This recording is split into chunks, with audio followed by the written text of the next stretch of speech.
So, yan ang ating kalabasa at pork chop. Isang kalabasa recipe ang ating gustong ibahagi sa inyo.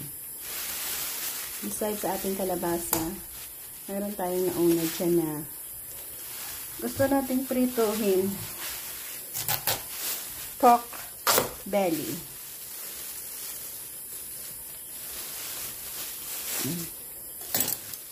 Ang sarap ng klaseng kalabasa ito. So, ganyan lang ka. Liit ang ating gagamitin. Ang ating balatan kasi matigas yung kanyang balat o skin.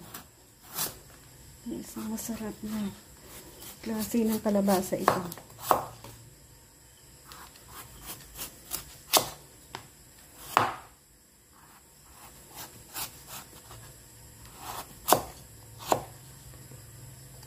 Yan. And then, mabilis lang ito.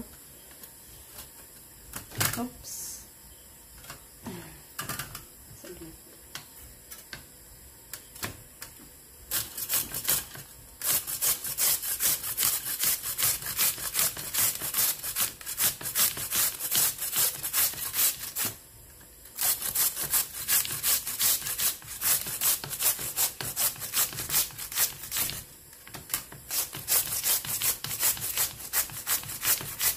Diba, napakabilis lang natin ginawa.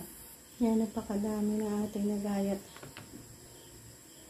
So, double purpose tayo. Nagmarinate tayo dito ng pork. Iprito natin ito. And then, the same time, sa butter ng ating na marinate na ito, dito natin ilublob ang ating kalabasa. Diba? Mayroon tayong nilagay dyan na cornstarch, all-purpose flour, isang pirasong itlog, at asin. At mayroong magic sarap. Yan, use oil nilang gamitin natin. Marami kasi tayong use oil dito. Pinirituhan din natin yan ng manok. Deep fry. Mas madaming oil, mas crispy.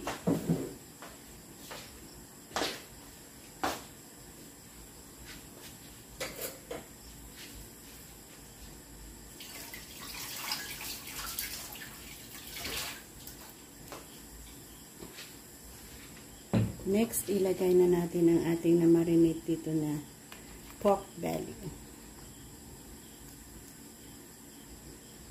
Ayan.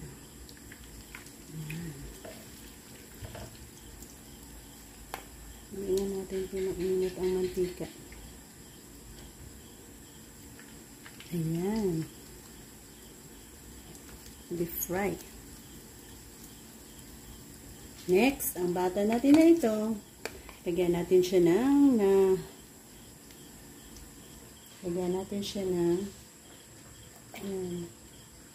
at prituhin din natin.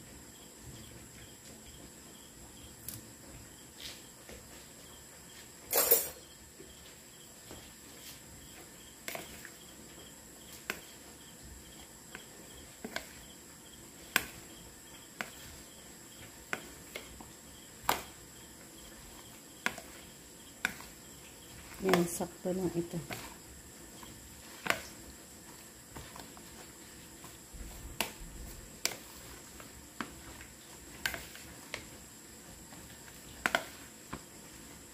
Lagyan natin ng isa pang itlog.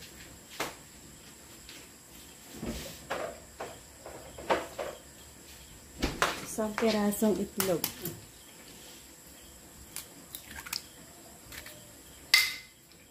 Kulang kasi. Ayan. Okay na. Yan. Smells good.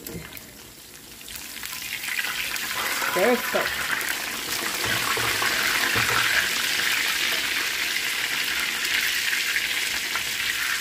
Sarap.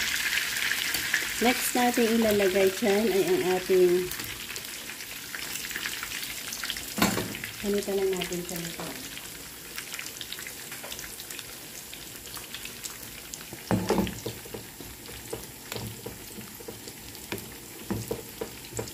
Ayan, ganyan ah. Isang kutsara. Prito lang natin. Ayan.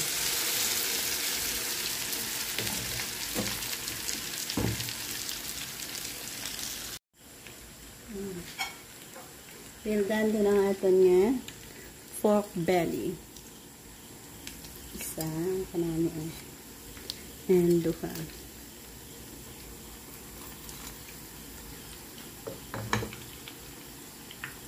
Yan. Bula. So, siguro dito na ako mag-e-end. So, yan ang ating kalabasa at pork chop. Yan, crispy.